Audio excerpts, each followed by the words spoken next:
Hello mga katindera, story time muna tayo. Bilang tindera, marami din tayong sacrifices at pagod sa pagtitinda tulad ng haggard at paano tayo ma-stress sa araw-araw. Minsan sa umaga pa lang antok na tayo, lalo na sa tanghali, diba?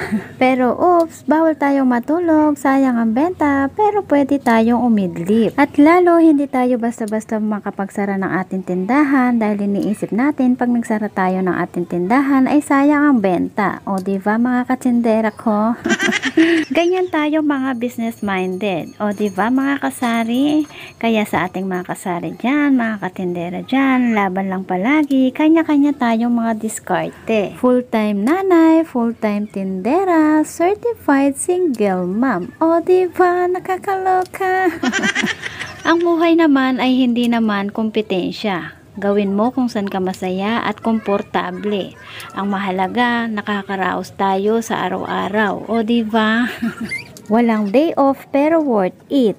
Lalo na kung malakas ang iyong tindahan, ay baliwala ang iyong pagod sa araw-araw. Basta lagi natin tatandaan, sa buhay natin, kailangan natin ng sipag at tiyaga. Dahil kung wala tayong tiyaga, ay wala rin tayong nilagang baka o nilagang baboy, ika nga. O diba, nakakaloka?